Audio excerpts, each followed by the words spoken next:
Selamat siang pemirsa, apa kabar Anda hari ini? Senang sekali saya Aulia Wardani kembali hadir menemani Anda dalam iNews Siang. Dan selain 3 berita utama tadi, iNews Siang juga akan menyuguhkan beragam informasi penting lainnya. Pemirsa, kita awali iNews Siang hari ini dengan berita tentang hilangnya kendali saat berkendara. Seorang pengendara mobil menjadi sasaran amukan massa usai menabrak sebuah warung di Jalan Bangun-Nusaraya, Cengkareng, Jakarta Barat. Mobil mewah hitam yang dikendarai korban pecah kaca depannya akibat dipukul massa.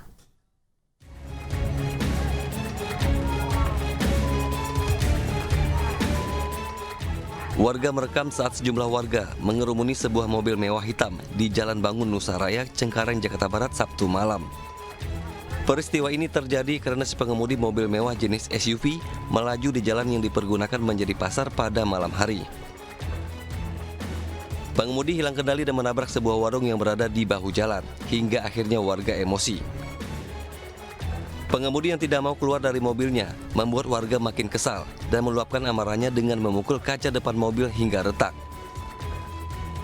Beruntung petugas keamanan setempat beserta warga lainnya berupaya menyelamatkan si pengemudi dari amukan massa.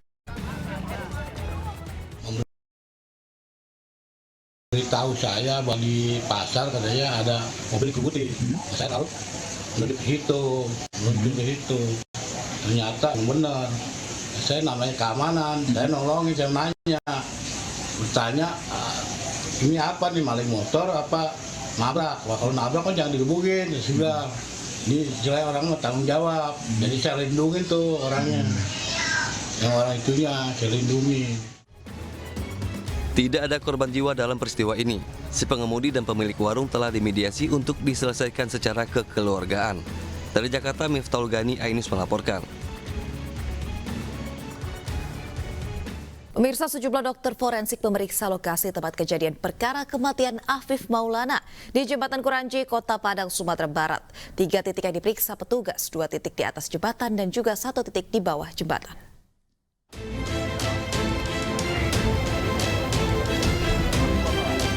Perhimpunan Dokter Forensik dan Mediko-Legal Indonesia (PDFMI) yang terlibat ekshumasi pada jasad Afif Maulana mendatangi Jembatan Kuranji, Kota Padang, Sumatera Barat. Terdapat 3 titik yang diperiksa petugas, 2 titik di atas jembatan dan 1 titik di bawah jembatan, di mana jasad Afif Maulana ditemukan. Dokter forensik yang tahu karena mereka lah yang melakukan untuk menambah masukan informasi jika nanti dikaitkan dengan otopsi. Memastikan bahwa semua sudah berjalan dengan baik dan lancar. Sekali lagi untuk hasil itu nanti ahlinya yang bicara. Kita tunggu saja nanti. Sebelumnya jasad Afif diotopsi di Rumah Sakit Bayangkara Polda Sumbar. Awalnya Afif diduga tewas akibat kecelakaan dan ditemukan pencari sampah di bawah jembatan Kuranji. Namun hasil investigasi LBH Padang menyebut korban tewas dianiaya oknum polisi yang berpatroli.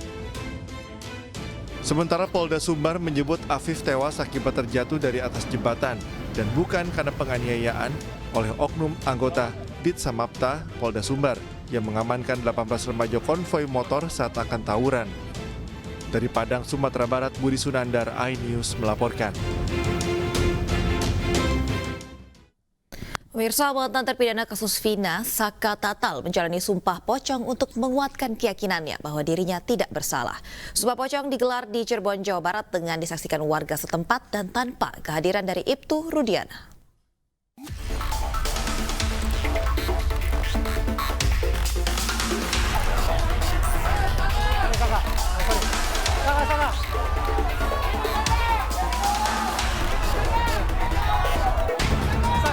Warga antusias memenuhi area Padepokan Agung Amparan Jati, Cirebon, Jawa Barat untuk menyaksikan prosesi sumpah pocong yang dilakukan mantan terpidana kasus Vina, Saka Tatal, Jumat siang.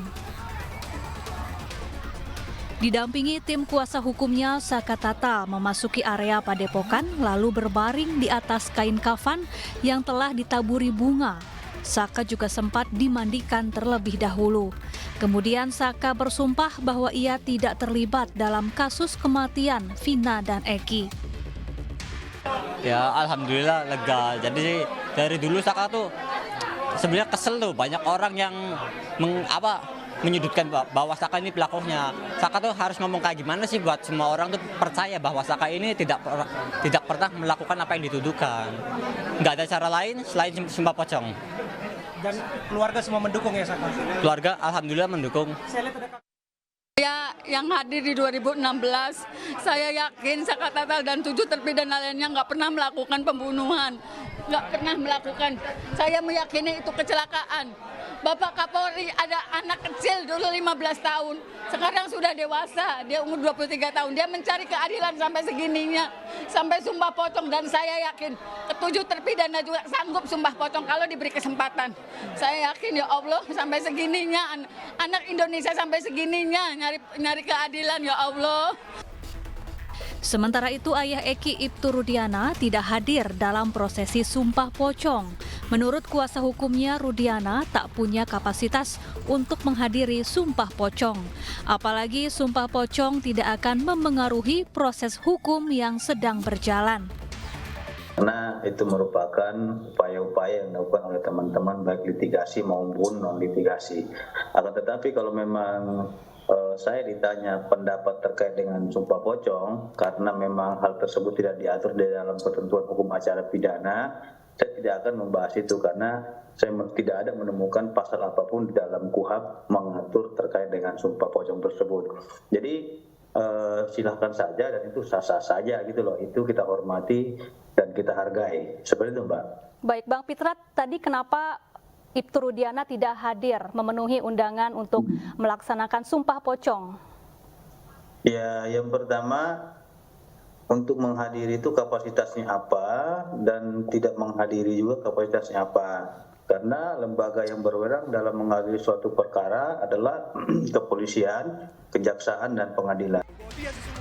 Sebelumnya, Ibtu Rudiana menyatakan tidak terlibat dalam kematian Vina dan Eki, serta menyangkal segala tudingan miring terhadap dirinya. Tim Liputan iNews melaporkan. Pemirsa, meski tak dianjurkan dalam Islam, Wakil Sekjen Majelis Ulama Indonesia Ihsan Abdullah menilai sumpah pocong menjadi bentuk frustasi untuk peroleh keadilan. Sementara pendakwah Zaki Mirza berpandangan sumpah pocong lebih baik dihindari karena dalam Islam ada sumpah mubahailah, yakni niat karena Allah.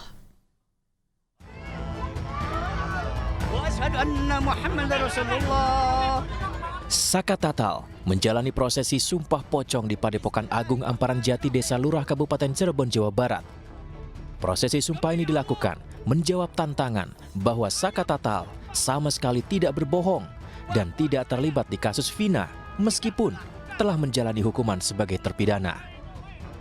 Melihat fenomena ini, Ustadz Zaki Mirza tidak menampik bahwa sumpah pocong menjadi budaya di Indonesia dan rata-rata dilakukan Muslim. Namun sumpah pocong lebih baik dihindari karena dalam agama Islam ada konsep sumpah muhabalah, sumpah dengan niat karena Allah. Dalam agama kita, secara konteks agama, bersumpah yang paling tinggi itu adalah mubahalah ya. Di mana biasanya untuk urusan-urusan yang tidak bisa dibuktikan secara logis, dibuktikan secara konkret, atau tidak ada bukti-bukti yang otentik. Maka berlakulah sumpah mubahalah, di mana di situ ada saksi dan langsung Allah Subhanahu wa Ta'ala yang menjadi saksi kan gitu. Nah sebenarnya sumpah pocong ini dalam agama kita konsepnya sama dengan mubahalah, tapi karena ada akulturasi budaya yang sampai sekarang pun tidak ada literasi yang akurat, yang pasti, yang fix berasal dari zaman kerajaan apa, itu yang tidak bisa dipastikan. Sementara itu, menurut Wakil Sekjen Majelis Ulama Indonesia, Ihsan Abdullah menyatakan tradisi sumpah pocong merupakan salah satu bentuk keputusasaan dalam memperoleh keadilan di Republik ini. Ini kan sebetulnya bentuk keputusasaan ya dari masyarakat bagaimana menembus dinding-dinding keadilan yang sedemikian rupa sehingga masyarakat mendekati frustasi. Nah, ini saya kira penegakan carut marut penegakan hukum di Indonesia yang tentu saja menjadi perhatian kita semua. Bagaimana hukum bisa ditegakkan. Nah, bentuk lain dari cara memperoleh keadilan karena merasa tidak bersalah tetapi terus disangkakan, tentu ada banyak yang dilakukan oleh masyarakat. Di antaranya adalah ya melakukan sumpah pocong ini.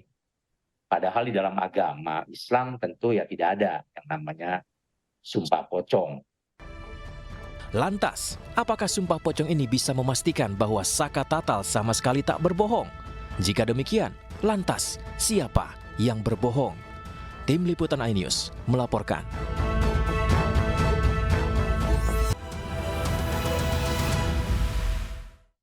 Pemirsa, terima kasih Anda masih di iNews Siang. Selanjutnya, turnamen sepak bola desa dalam rangka memeriahkan HUT Kemerdekaan RI di Kecamatan Supa, Kabupaten Pindrang, Sulawesi Selatan berakhir ricuh. Supporter dan juga pemain dari kedua tim baku hantam di dalam lapangan.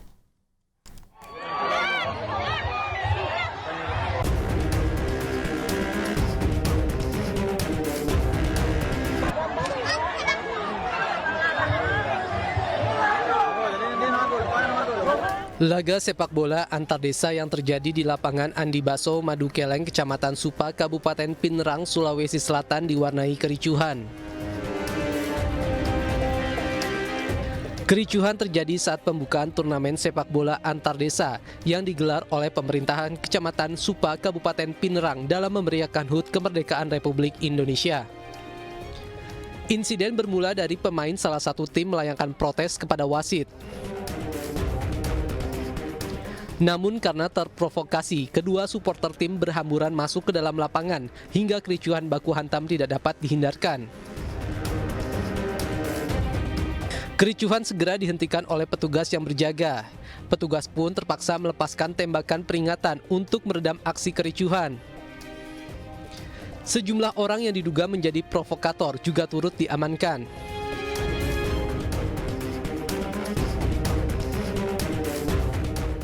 Kebetulan ada insiden antara pemain dan wasit yang dimana dipicu dengan adanya para dua kubu dan penonton pendukung kedua kesebelasan masuk ke lapangan. Kemudian karena dengan massa yang begitu banyak, kami tidak tahu yang mana kubunya yang mana, akhirnya salah satu anggota melaksanakan tembakan peringatan untuk memecah konsentrasi masyarakat. Agar tidak kembali membuat kericuhan, turnamen sepak bola antar desa ini untuk sementara dihentikan oleh panitia. Pemirsa, polisi masih terus mendalami kasus penganiayaan anak di Early Steps Daycare, Pekanbaru Riau. Salah satu orang tua korban mengatakan hingga kini sang anak masih trauma.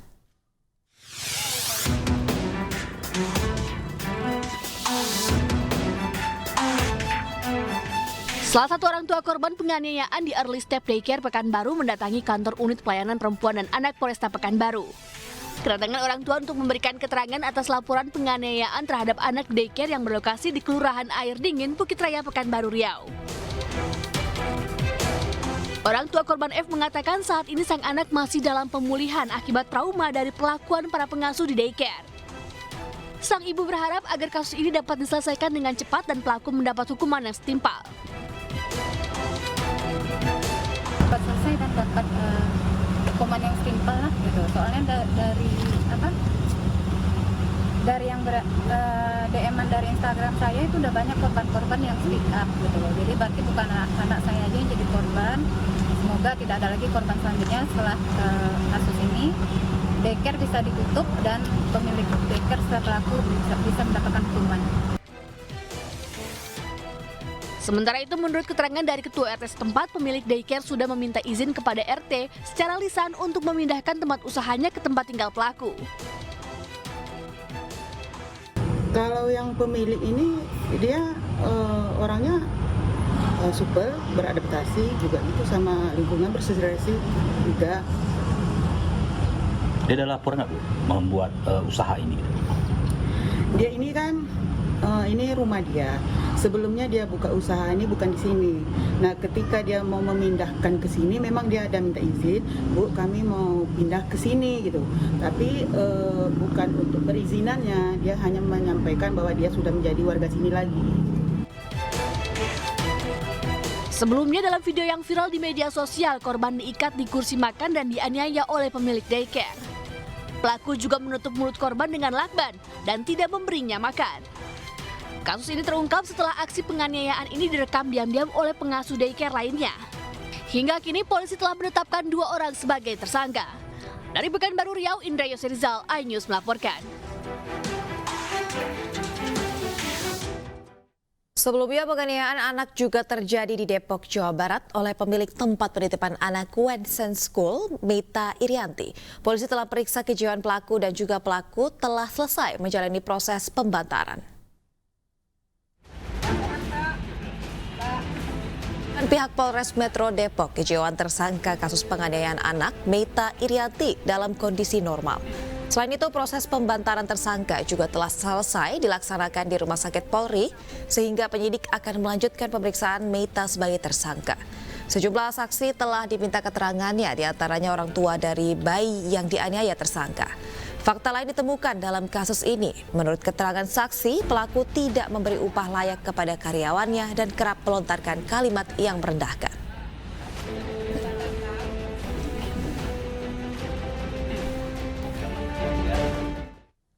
Pemirsa, penitipan anak di daycare seringkali menjadi pilihan sulit bagi orang tua. Di lain sisi, kasus kekerasan kepada anak di daycare kini menghantui keputusan orang tua untuk menitipkan anaknya. Dan berikut beberapa tips memilih daycare yang dapat menjadi pertimbangan sebelum menitipkan buah hati ke daycare. Yang pertama, pemirsa, Anda sebaiknya melakukan riset terlebih dahulu. Ini bisa melalui internet atau juga melalui orang-orang sekitar Anda. Dan yang kedua, Anda juga harus mencari tahu, kunjungi daycare secara langsung. Kita lanjut, pemirsa. Yang kedua adalah Anda harus memastikan izin dan juga sertifikasi daycare Anda lengkap. Itu berarti sudah sesuai dengan standar yang dimiliki oleh pemerintah. Selanjutnya, Anda juga sebaiknya meninjau kurikulum dan kegiatan daycare apakah sudah sesuai dengan kebutuhan anak Anda. Pemirsa, yang ketiga, Anda harus mengevaluasi rasio pengasuh dan anak, di mana idealnya itu satu pengasuh bisa mengasuh 3 hingga 4 orang anak. Sedangkan Anda juga harus mengamati interaksi pengasuh dengan anak, di mana pengasuh sebaiknya memiliki sifat yang sabar dan juga memperhatikan kebutuhan anak.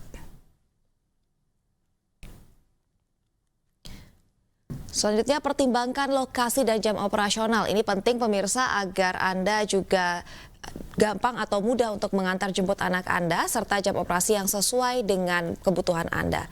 Selanjutnya, tanyakan tentang kebijakan dan juga prosedur dari daycare tersebut, apakah juga sekali lagi cocok dengan kebutuhan Anda.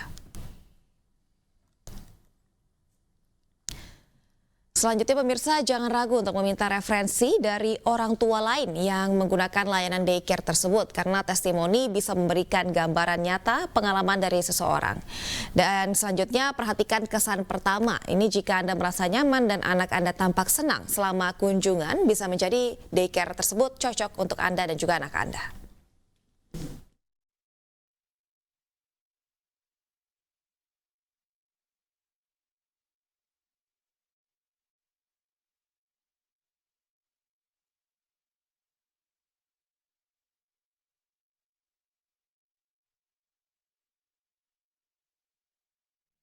Dan pemirsa, untuk membahas kasus kekerasan yang terjadi di daycare, kita sudah terhubung dengan Ibu Ai Mariati, Ketua Komisi Perlindungan Anak Indonesia. Assalamualaikum, selamat siang Ibu Ai. Waalaikumsalam, selamat siang Mbak Aulia. Ya, bagaimana kabarnya Ibu? Sehat ya Bu? Sehat, Alhamdulillah. Alhamdulillah, terima kasih Ibu sudah menyempatkan waktu untuk bergabung dengan iNews siang hari ini. Bu, kita langsung saja ke berita yang lagi viral nih Bu, beberapa kali ini ada kasus kekerasan penganiayaan di daycare. Kira-kira kenapa sih Bu kekerasan di daycare ini masih saja terjadi hingga sekarang? Iya, pertama daycare ini menjadi kebutuhan vital ya di semua keluarga Indonesia, terutama mereka yang memiliki aktivitas di luar rumah, kemudian keluarga yang memang membutuhkan pendampingan gitu ya. Dan lokasi-lokasi yang memang misalnya orang tuanya harus bekerja jauh tapi tidak ada peran pengganti di dalam keluarga. Kebutuhan ini yang kemudian disambut oleh masyarakat dengan partisipatoris ya, itu sesuatu yang sangat baik sebetulnya. Akan tetapi ada gap ya antara partisipasi dengan dukungan sarana, prasarana, infrastruktur serta adanya standarisasi. Nah ini yang kemudian dianggap oleh masyarakat nanti kok bisa sambil berjalan, nanti kok bisa sambil dipenuhi gitu dan lain sebagainya. Berbeda kalau kita misalnya membuka lembaga pendidikan formal ya, itu memang harus tersedia dulu berbagai macam standarisasi. Kita tidak langsung melihat ada upaya-upaya yang itu dalam afirmasi sedang tumbuh berkembang menjadi sebuah lembaga misalnya, tapi harus ada dulu, harus sedemikian standar dulu dan lain sebagainya. Nah, gap ini yang kemudian melahirkan satu kerentanan ya. Kalau kami melihat memang di satu sisi kurang ada percepatan gitu di antara partisipasi masyarakat ini dengan kesadaran untuk melakukan standarisasi. Sehingga yang terjadi adalah mungkin hal-hal yang tidak terlaporkan lebih banyak, Mbak Ulia. Tetapi yang sudah terlaporkan ini yang sangat miris gitu ya. Ternyata bukan hanya misalnya anak-anak ini mendapat penelantaran, tidak terasuh, tetapi ada tindakan kekerasan. Nah ini tentu saja yang membuat kita semua hari ini harus belajar dan betul-betul mengakhiri situasi yang terus menimpa anak-anak kita, bahkan kemarin di Depok, hari ini di Pekanbaru.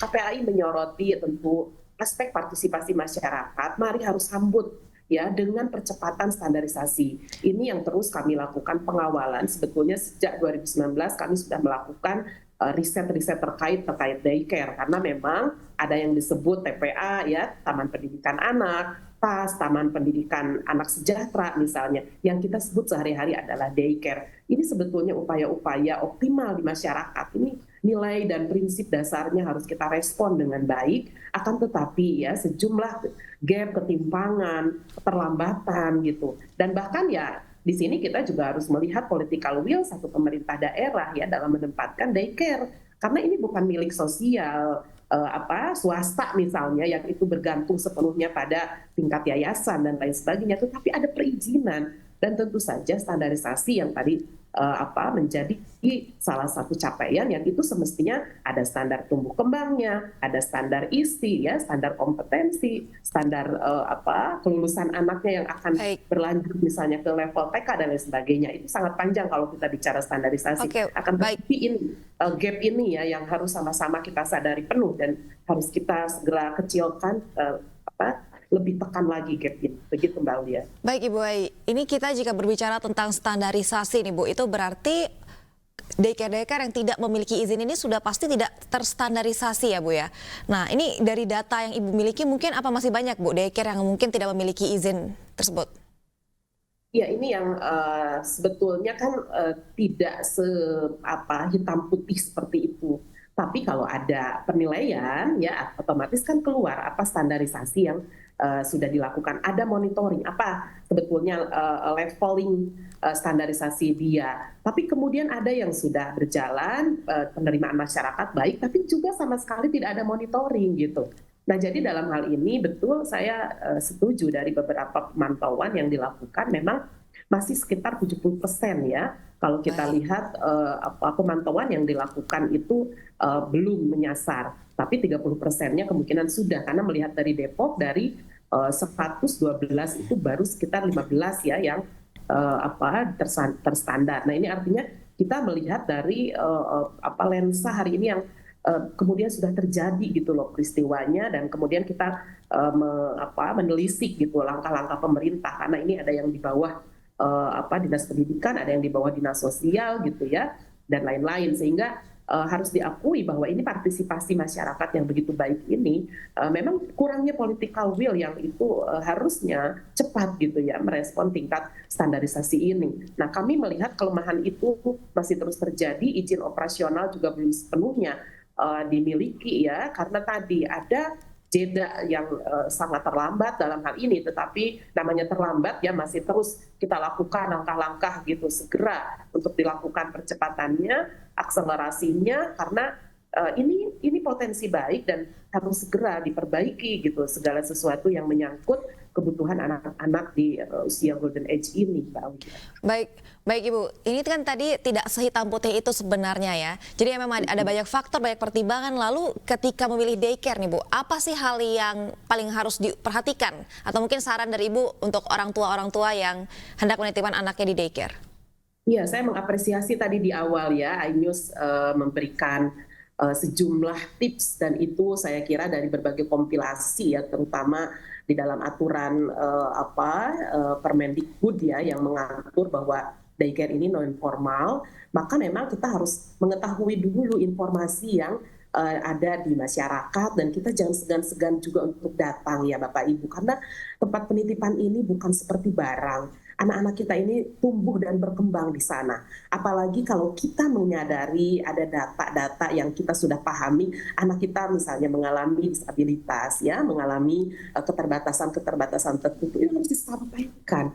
Dan tidak boleh justru kita terkesan nih, cuci tangan bahwa biarlah diselesaikan oleh satu lembaga, karena saya juga sudah angkat tangan nih ngurusin misalnya keaktifan anak ini dan lain sebagainya.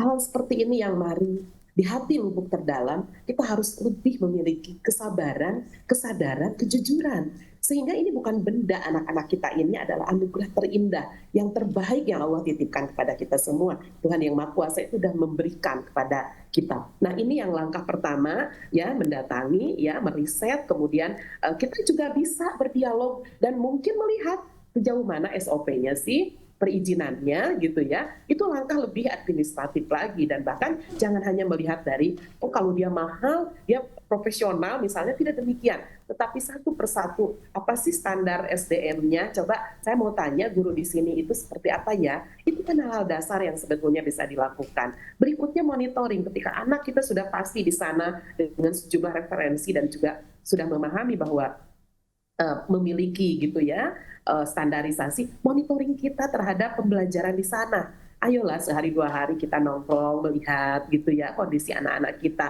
perlakuan Bapak Ibu yang berada di penitipan tersebut ya, karena juga ada standarisasi yang harus kita lihat berdasarkan kita sebagai ibu. Nah, pada level tertinggi sebetulnya daycare ini adalah pengasuhan alternatif yang itu tidak bisa kita ukurannya itu hanya misalnya motorik anak saya sudah baik, cara komunikasi sudah baik, tapi tidak. Konteksnya pengasuhan di sini bagaimana perlakuan apabila apabila anak kita menjatuhkan makanan misalnya. Hal ini kan terkait sekali dengan how to be parent, yang di sini adalah bagaimana mereka menjadi orang tua pengganti di dalam lingkup daycare. Nah, jadi ini saya kira kalau poin-poin yang sangat terstruktur tadi disampaikan iNews itu saya setuju, tetapi bagaimana pola asuh diintegrasikan itu bagian monitoring kita sebagai orang tua untuk memastikan bahwa daycare yang anak-anak kita dititipkan itu adalah daycare terbaik yang harusnya didapati oleh anak-anak kita. Demikian Mbak Aulia. Ya, baik, terima kasih Ibu Ai Mariati, Ketua KPAI sudah bergabung bersama kami di iNews Siang hari ini. Semoga sehat selalu Ibu, terima kasih banyak. Selanjutnya kita beralih ke informasi lain pemirsa. Kejaksaan Agung memantau Gregorius Ronald Tanur, terdakwa yang divonis bebas atas kasus pembunuhan Dini Sera Afrianti agar tak pergi ke luar negeri. Selain itu, Kejagung juga akan berkoordinasi dengan pihak imigrasi.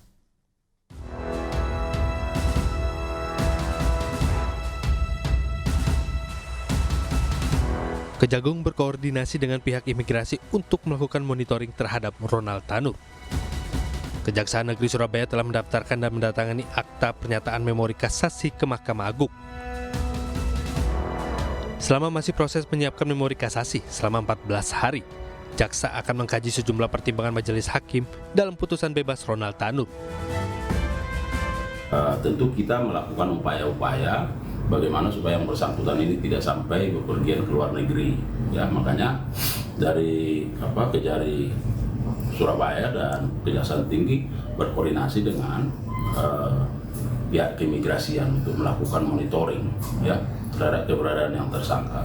Nah, kalau kita baca di dalam hukum acara juga dalam pasal 253 ayat 3, Hakim Agung ya memungkinkan untuk memanggil yang bersangkutan dihadapkan pada saat pemeriksaan berkas perkara. Nah, jadi mengantisipasi ini juga tentu kami akan melakukan langkah-langkah ya permohonan dan seterusnya supaya yang bersangkutan tidak sampai bepergian ke luar negeri. Sebelumnya, Ketua Majelis Erintua Damanik menyatakan Ronald Tanur tidak terbukti secara sah dan meyakinkan melakukan pembunuhan pada 4 Oktober 2023 lalu maupun penganiayaan yang menyebabkan korban tewas. Tim Liputan iNews melaporkan. Terima kasih Anda masih di iNews Siang pemirsa. Ribuan warga tumpah ruah menyaksikan iring-iringan kirap bendera merah putih dan juga teks proklamasi yang dimulai dari Monas menuju Bandara Halim Perdana Kusuma, Jakarta. Warga antusias melihat kirap terpanjang sepanjang sejarah itu.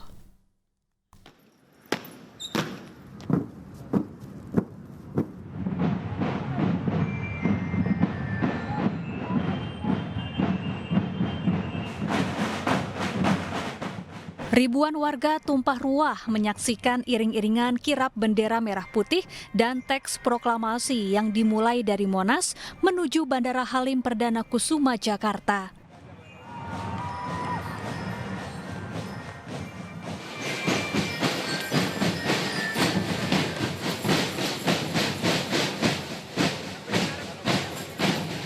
Kendaraan taktis maung melintasi sejumlah jalan protokol di Jakarta dengan iring-iringan dari Paskibraka DKI Jakarta, pasukan berkuda, hingga marching band.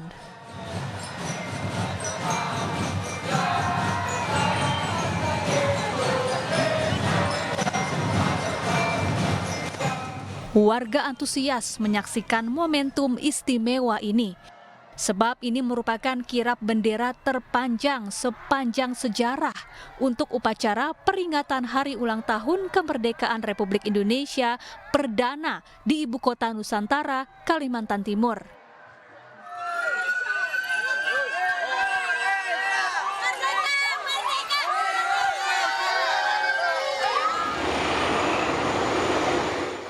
Kacina Ozora dari Kalimantan Tengah bertugas membawa bendera merah putih. Adapun Keila Azahra Purnama dari Sumatera Selatan bertugas sebagai pembawa teks proklamasi.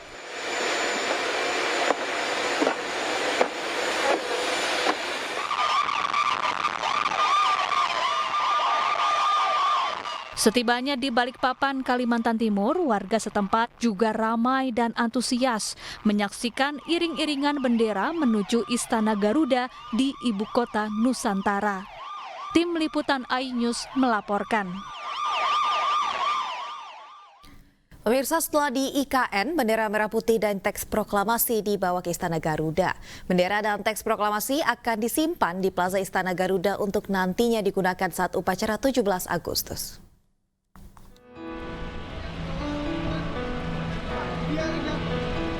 Bendera pusaka dan teks proklamasi telah tiba di Bandara Internasional Sultan Haji Muhammad Sulaiman, Sepinggan, Balikpapan, Kalimantan Timur, pukul 12.55 waktu Indonesia Tengah, Sabtu siang.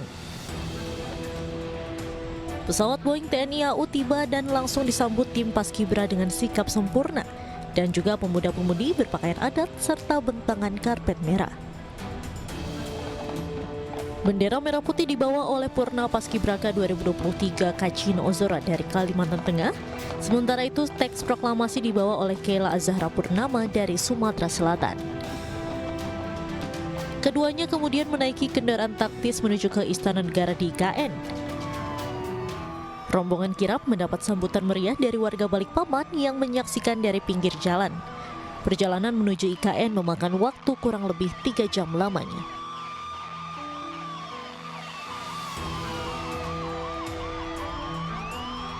Setelah menempuh perjalanan darat selama 3 jam, duplikat bendera pusaka dan teks proklamasi akhirnya tiba di Ibu Kota Nusantara IKN pada Sabtu sore pukul 15.57 waktu Indonesia Tengah. Rombongan kirap pembawa bendera pun memasuki kawasan inti pusat pemerintahan di sekitar Istana Garuda, Ibu Kota Nusantara. Bendera selanjutnya dibawa ke Plaza Istana Negara lalu menuju ke ruang bendera. Bendera pun kemudian siap dikibarkan pada HUT ke-79 RI pada 17 Agustus 2024 mendatang. Dari Kalimantan Timur, Tim Liputan iNews melaporkan. Pemirsa, dalam rangka mensukseskan peringatan HUT RI ke-79 di Ibu Kota Nusantara, Pelindo memberikan dukungannya. Pelindo melayani pengiriman transportasi besar berupa 70 unit bus pariwisata sebagai bentuk dukungan peringatan HUT RI ke-79 di IKN.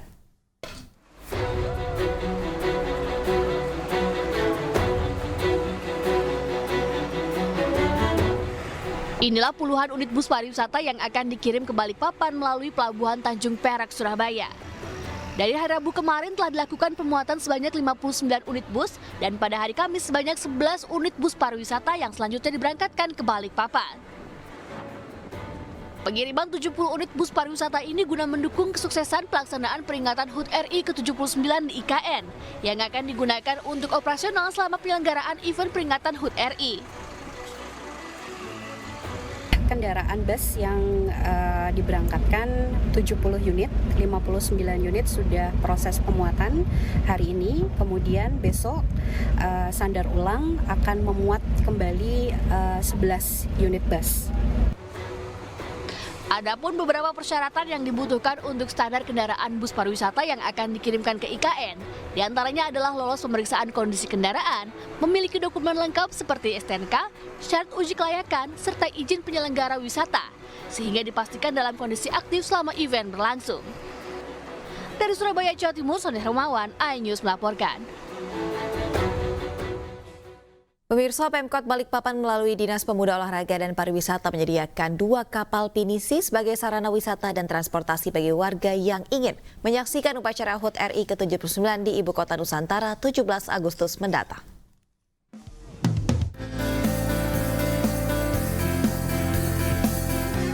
Perayaan HUT RI ke-79 di Ibu Kota Nusantara diprediksi bakal mendatangkan keuntungan bagi sektor pariwisata, khususnya Balikpapan sebagai kota penyangga.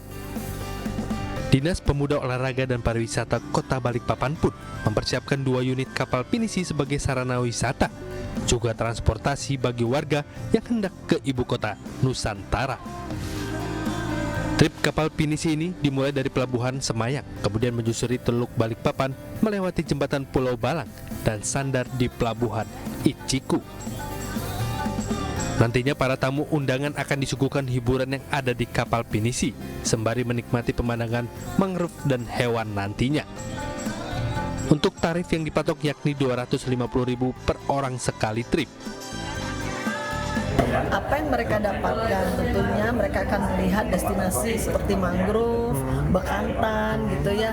Terus kalau pesut kan itu kita belum bisa pastikan keluarnya ya. Tetapi di dalam kapal pinisi mereka dihibur dengan tarian, musik, makan, kuliner, wisata. Gelaran upacara HUT RI ke-79 diprediksi akan mengundang antusias warga untuk menyaksikan pengibaran bendera di Ibu Kota Nusantara. Dari Balikpapan, Kalimantan Timur, Mukmin Aziz, iNews melaporkan. Pemirsa, sidang kabinet tahun ini akan digelar di Ibu Kota Nusantara atau IKN. Deputi Bidang Protokol Pers dan Media Sekretariat Presiden mengatakan menteri-menteri kabinet mulai berdatangan dan bermalam ke IKN sejak esok hari. Jelang upacara kemerdekaan Republik Indonesia ke-79 di Ibu Kota Negara, para menteri rencananya akan mulai berdatangan ke IKN esok hari. Rencananya para menteri akan bermalam di Hotel Nusantara. Para menteri hadir di IKN untuk mengikuti sidang kabinet paripurna pada Senin yang akan digelar di Istana Garuda IKN. Sidang kabinet paripurna akan membahas hal-hal yang sifatnya umum. Pembahasan dalam sidang kabinet meliputi evaluasi pemerintahan pada tahun ini, terutama tahun terakhir pemerintahan Presiden Joko Widodo, Wakil Presiden Ma'ruf Amin. Selain itu, pemirsa, sidang juga membahas perencanaan tahun depan termasuk transisi pemerintahan Presiden terpilih Prabowo Subianto dan Wakil Presiden terpilih Gibran Rakabuming Raka.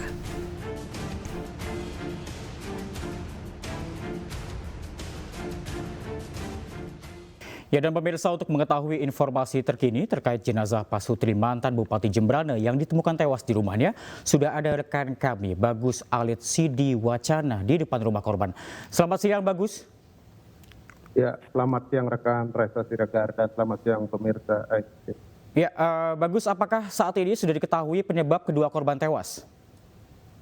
Ya, rekan Reza dan juga pemirsa iNews Siang, saat ini saya sedang berada di Jalan Gurita 4 nomor 6, Kelurahan Pecetan, Denpasar Selatan, Kota Denpasar. Tepatnya di depan rumah almarhum Ida Bagus Ardana dan istrinya Ayu Sri Wulan Trisna yang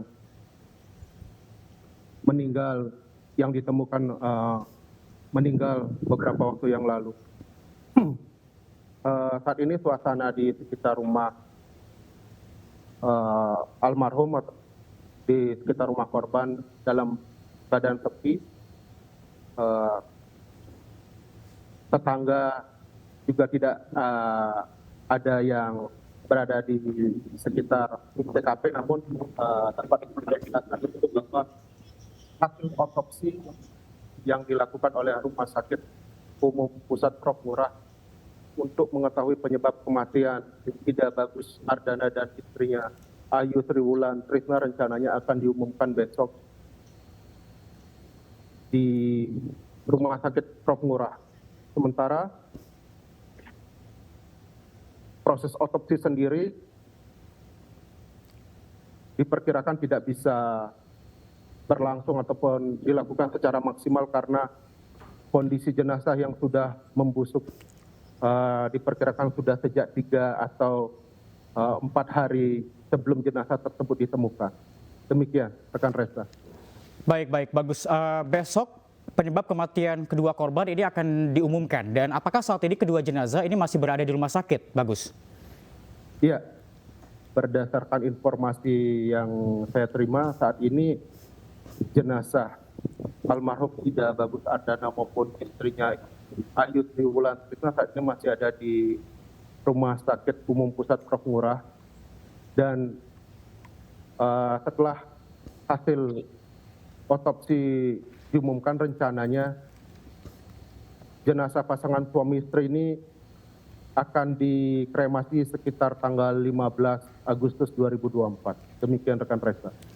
Baik, terima kasih banyak rekan Bagus atas informasi Anda. Kami akan tunggu update berikutnya terkait dengan tewasnya kedua jenazah ataupun kedua korban mantan Bupati Jemberana di Denpasar, Bali. Terima kasih, selamat tugas kembali. Ya pemirsa, nantikan ataupun PDI Perjuangan resmi mengusung Edi Rahmayadi ataupun kita nantikan juga informasi berikutnya pemirsa, ribuan warga di Brebes, Jawa Tengah sambut meriah Festival Bawang Merah dengan berebut gunungan. Namun sayangnya saat berebut bawang merah banyak warga yang mengaku menjadi korban pencopetan hingga sejumlah warga kehilangan barang pribadi miliknya.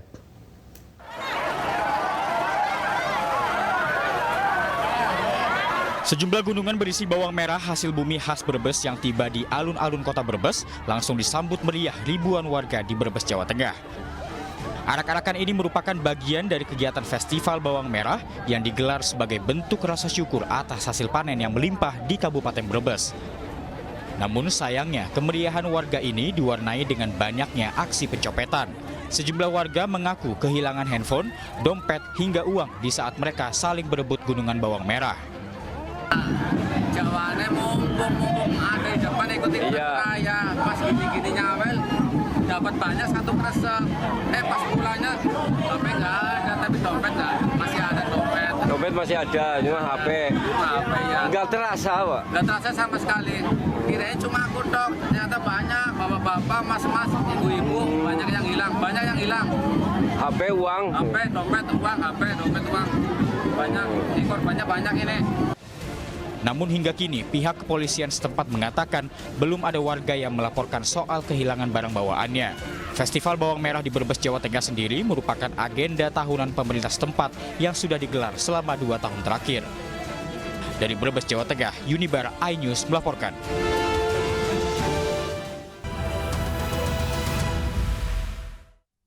Ya pemirsa, PDI Perjuangan resmi mengusung Edi Rahmayadi sebagai bakal calon gubernur Sumatera Utara untuk Pilkada Sumut 2024. Alasan PDI Perjuangan mengusung Edi Rahmayadi karena Edi dinilai sebagai sosok petarung.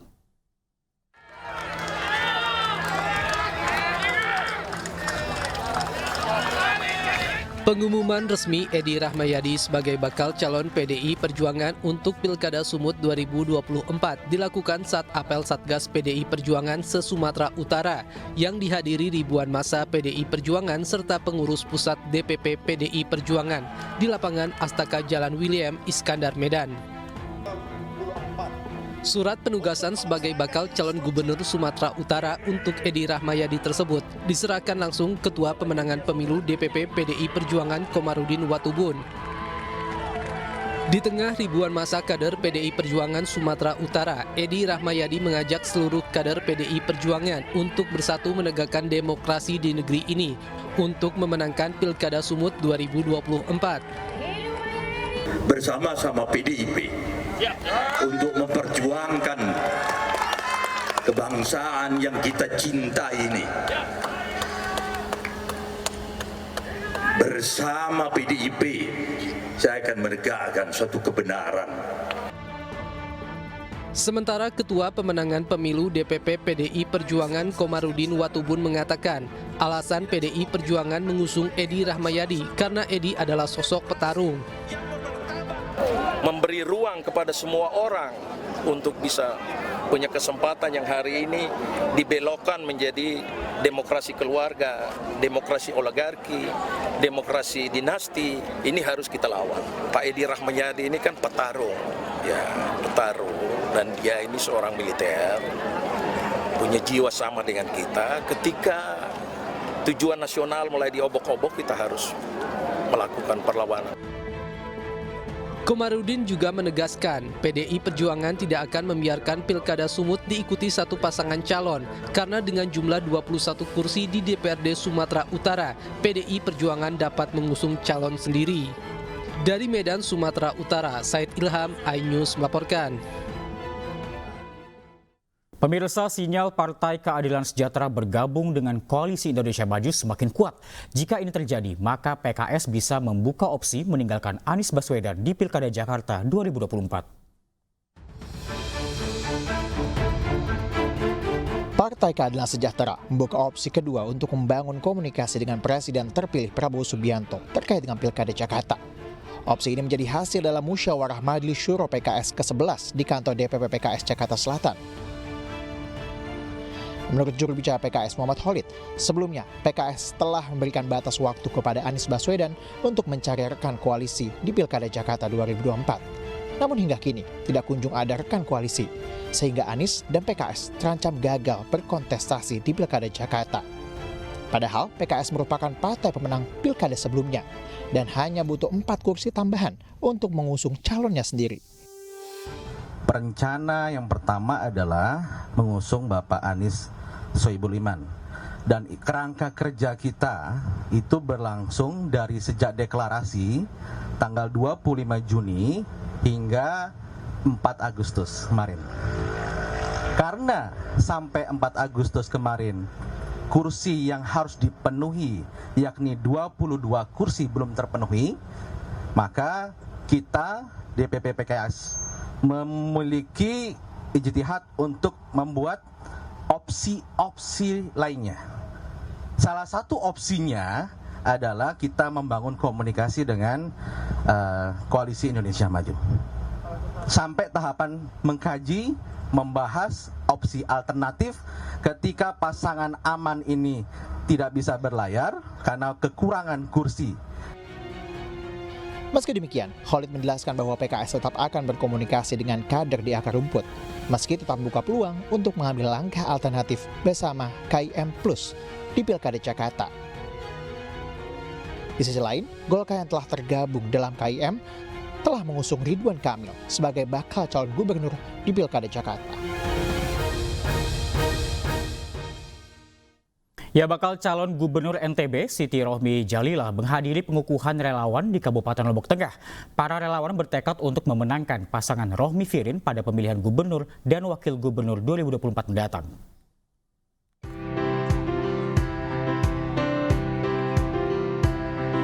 Dikukuhkannya puluhan relawan pemenangan di wilayah Lombok Tengah semakin menambah kekuatan Siti Rohmi Jalilah, Musyafirin sebagai pasangan bakal cagup dan bakal cawagup NTB. Para relawan menargetkan pasangan yang didukung Partai Perindo ini menang di Lombok Tengah. Kan partai juga sudah siap, ya, jadi semua kita juga sudah siap, ya, relawan dari semua kabupaten kota sudah terbentuk. Hanya mereka menunggu pelantikan pengukuhan saja, tapi mereka sudah terbentuk dan sudah bergerak sebenarnya. Jadi pemasangan APK kembali kita lakukan. Konsolidasinya tetap jalan. Sekaligus kita juga sedang konsolidasi dengan relawan-relawan mandiri. Baru terdaftar ini baru sekitar 50 relawan mandiri. Saat ini tim pemenangan Rohmi Firin tengah mempersiapkan strategi pemenangan dan juga syarat-syarat pendaftaran pasangan Cagup dan Cawagup pada 27 Agustus mendatang. Dari Lombok Tengah, Emma Widiawati, iNews melaporkan.